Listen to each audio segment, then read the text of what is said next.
Imagine a monkey locked inside a cage. In front of it is a small metal lever. Every time the monkey presses the lever, a drug enters its body. At first, it presses the lever out of curiosity, then again, and again, until the lever becomes the only thing that matters. Not food, not sleep, not anything else. Just the next press, the next dose, the next escape. This was one of the most disturbing addiction experiments ever done. And for years, people believed it revealed a terrifying truth about the brain, that if a powerful drug is available, the brain may choose it over everything, even survival. But the deeper scientists looked, the more complicated the story became, because maybe the experiment wasn't only about drugs. Maybe it was also about isolation, environment, pain, loneliness, and what happens when a living creature has nothing meaningful left to do. This is the story of the monkey drug experiment, and why it changed the way we think about addiction forever. In the middle of the 20th century, scientists were trying to understand something frightening. Why do humans become addicted? Why can a person know that something is destroying them and still feel unable to stop? For a long time, addiction was seen as a weakness, a lack of discipline, a personal failure. But scientists wanted to know what was happening inside the brain. Was addiction just a bad habit, or was the brain being hijacked? To find out, researchers began studying animals,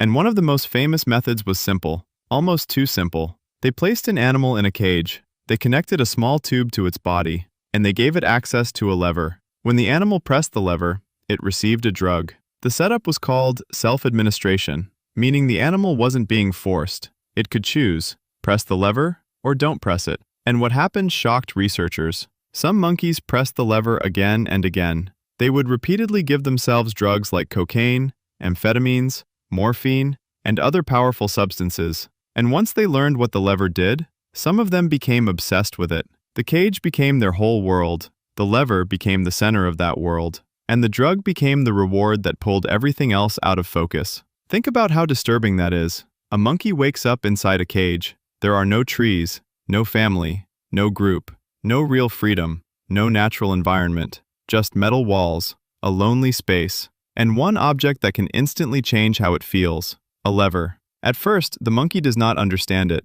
It touches it, the drug enters. Something changes, the brain reacts, a signal fires, the body remembers. And the next time the monkey sees the lever, it presses again. This is where the experiment becomes chilling. Because addiction is not just about pleasure, it is about learning. The brain learns fast. It learns, this action creates this feeling, this lever creates relief, this object changes reality. And once the brain connects the action to the reward, the loop begins. Press, feel, remember, want, press again. Inside the brain, reward is not random. The brain has systems that help living creatures survive. Food feels rewarding because food keeps you alive. Social bonding feels rewarding because groups protect you. Curiosity feels rewarding because learning helps survival. But some drugs can crash into those reward systems with unnatural force. They can create signals stronger than normal rewards. The brain is not built to ignore that. So when a drug produces a powerful reward signal,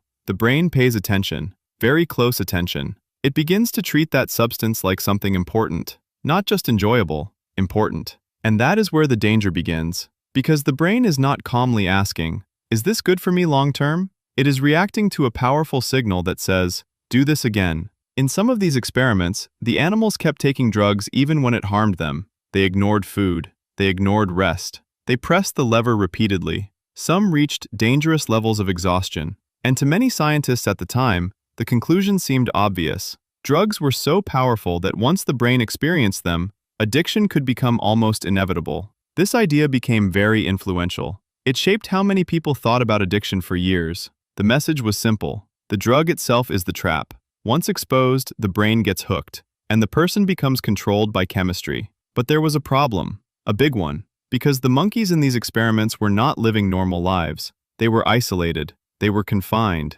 They had little stimulation, no natural social world, no freedom, no meaningful choices. So a new question appeared. Were the monkeys choosing drugs because the drugs were irresistible?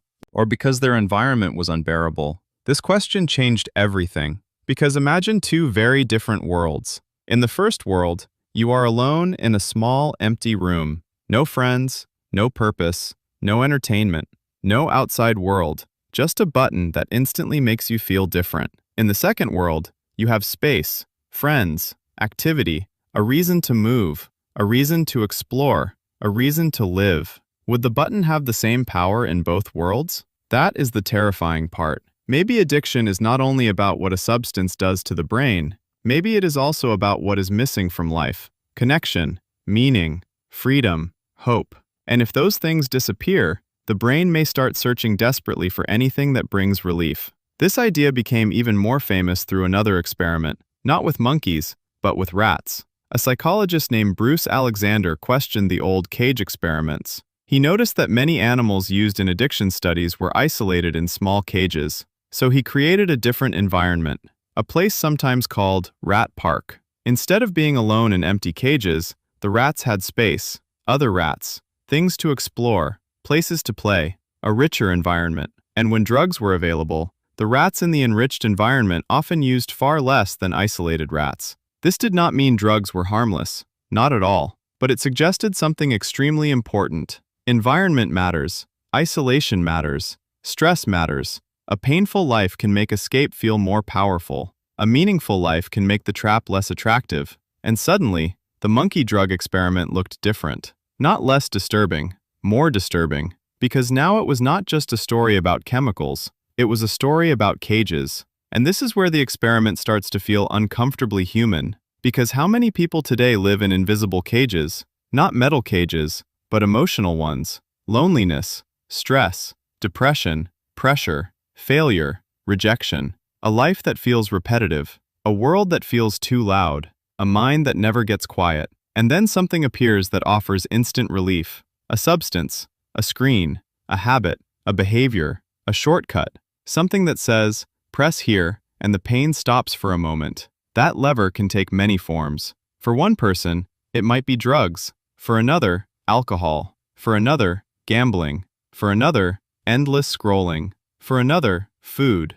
The form changes, but the loop can look strangely similar. Feel bad, seek relief, get reward, crash, repeat. The monkey drug experiment is not just scary because of what the monkeys did.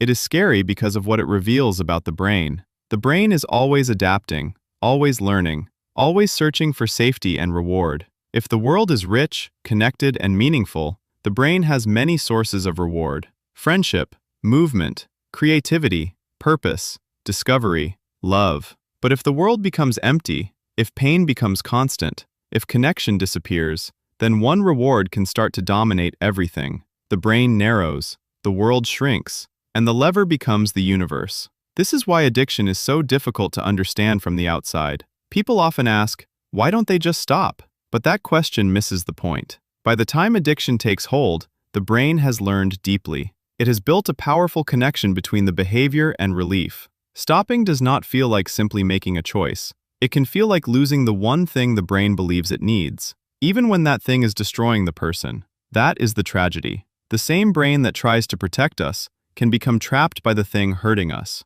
But this story also contains hope, because if addiction is influenced by environment, then recovery is not only about removing the substance, it is also about rebuilding the world around the person. Connection matters, safety matters, purpose matters, community matters. A person does not heal only by being told to stop pressing the lever. They need a reason to turn away from it. They need something better than the cage, something worth choosing, because a brain trapped in pain will search for escape. But a brain surrounded by meaning can begin to search for life again. And that is the real lesson of these experiments. The monkey in the cage was not just addicted to a chemical. It was trapped in a world where the chemical became the most powerful thing available. That does not make the drug harmless. It makes the situation more horrifying. Because addiction can grow strongest when life becomes smallest. When the world offers pain, and the lever offers relief, the lever becomes dangerous. So what did the monkey drug experiment really reveal? It revealed that the brain can be hijacked. It revealed that powerful rewards can override survival.